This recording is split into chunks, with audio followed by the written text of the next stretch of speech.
Good afternoon, folks. This is Fred Campos, owner of DFW Website Designers. It is the Friday, the first Friday of 2022, the first 7 days of our new year 2022. And this is your 3 business tips at 3 o'clock in around 3 minutes.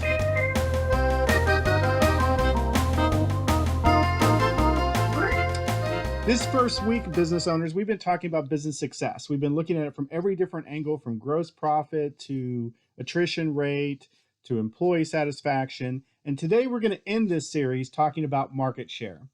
We're going to talk about your market, your footprint, and the market's future. When we think of business success, it absolutely is important that we start evaluating the area that your small business is in.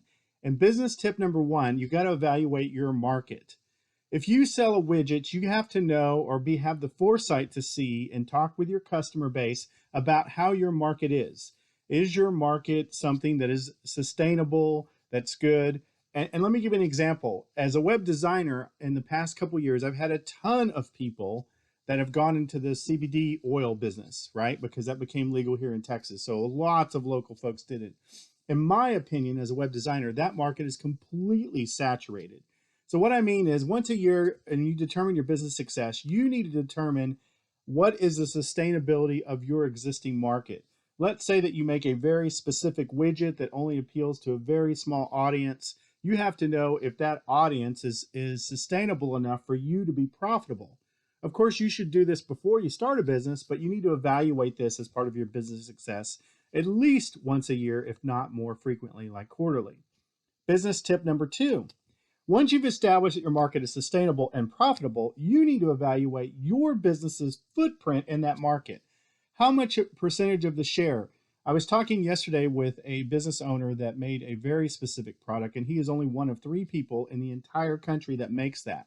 Well, his footprint is equal to 33%, and that's pretty good because he has a very niche market.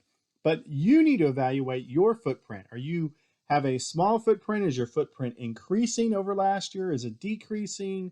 And determine what piece of the puzzle of the pie that you have. Hopefully you're in a market that's growing. Hopefully you're in a market where you can gain just even the smallest percentage of increase in your footprint. And then last but not least, business tip number 3, you need to sit down and evaluate. Here it is, 2022. What's your market going to look like in 2025 or 2030? Is your market going to exist? Now, when I tell this to small business owners, they think, well, of course it's going to exist.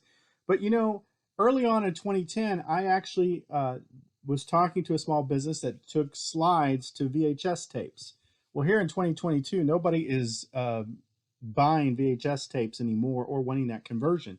So that's a terrible example, but one that you should be thinking, what is your market going to look like? Is it going to shrink in the future? Is there going to be more opportunity in the future? You need to be looking at your market future. So as we conclude our business success, we've been talking about your market, your footprint, and the market future. Next week, we're going to start a series on hiring. Anything I learn, I throw the fence to you because I want you guys to be awesome. And go back to sleep.